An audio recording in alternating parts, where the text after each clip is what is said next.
মধ্যপ্রাচ্যে Iran, Israel ও যুক্তরাষ্ট্রের মধ্যে চলমান সংঘাত প্রায় ২ সপ্তাহ পার হলেও কমেনি যুদ্ধের তীব্রতা, বরং দিন যত যাচ্ছে ততই বাড়ছে হামলা ও পাল্টা হামলার মাত্রা।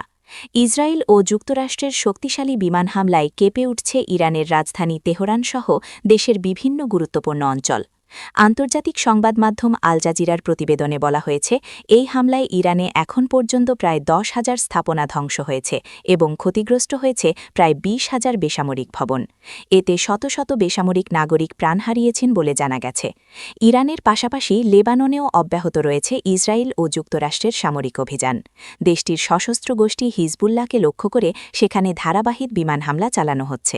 এসব হামলায় বহু মানুষ নিহত ও আহত হয়েছেন এবং লাখ লাখ মানুষ নিজেদের বাড়িঘর ছেড়ে নিরাপদ আশ্রয়ের খোঁজে বাস্তুচ্যুত হয়েছেন। তবে আত্মসমর্পণ নয়, বরং সর্বোচ্চ শক্তি দিয়ে পাল্টা প্রতিরোধ চালিয়ে যাচ্ছে তেহরান।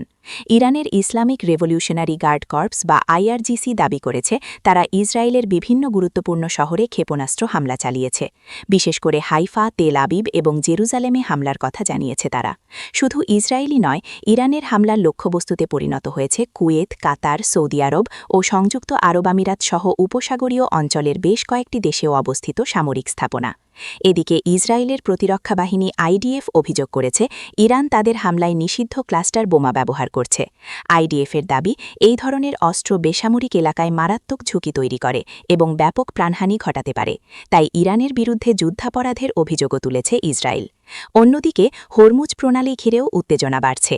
মার্কিন প্রেসিডেন্ট ডোনাল্ড ট্রাম্প দাবি করেছেন, এই গুরুত্বপূর্ণ জলপথে ইরানের বেশ কয়েকটি মাইন স্থাপনকারী নৌযান ধ্বংস করা হয়েছে। তিনি সতর্ক করে বলেন, যদি তেহরান হরমুজ প্রণালীতে মাইন বসিয়ে তেলের প্রবাহ ব্যাহত করার চেষ্টা করে, তাহলে তাদের ভয়াবহ পরিণতির মুখোমুখি হতে হবে। সব মিলিয়ে মধ্যপ্রাচ্যের পরিস্থিতি এখন অত্যন্ত উত্তেজনাপূর্ণ।